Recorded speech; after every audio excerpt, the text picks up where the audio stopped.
PDIP bisa dibilang berhasil menjadi salah satu partai politik, parpol, paling berhasil dalam memenangkan dua pemilihan umum, pemilu, berturut-turut pada tahun 2014 dan tahun 2019.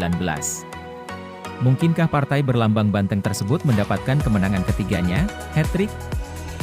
Partai Demokrasi Indonesia Perjuangan, PDIP, telah berhasil menjadi partai pemenang pemilihan umum, pemilu, secara berturut-turut, yaitu pada pemilu 2014 dan pemilu 2019 dan hal ini tidak pernah terjadi sebelumnya di era reformasi.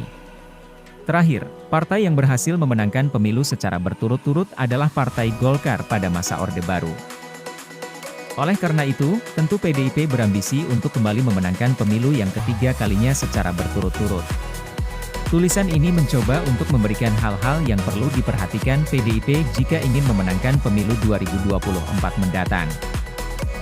Pertama, memilih calon presiden yang tepat.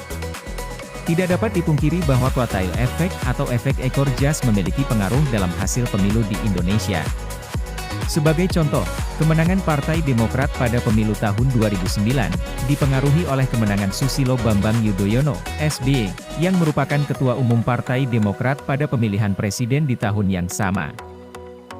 Selain itu, kemenangan Joko Widodo pada pemilu 2014 dan 2019, juga ditopang oleh kemenangan PDIP. Oleh karena itu, kemenangan partai politik pada pemilihan legislatif, pileg, dan juga kemenangan calon presiden di pemilihan presiden, pilpres, dapat saling mempengaruhi. Berbeda dengan partai politik lainnya yang hanya memiliki satu orang kandidat, bahkan tidak memiliki kandidat, saat ini PDIP justru memiliki dua kandidat potensial untuk maju sebagai calon presiden, yaitu Ganjar Pranowo dan Puan Maharani.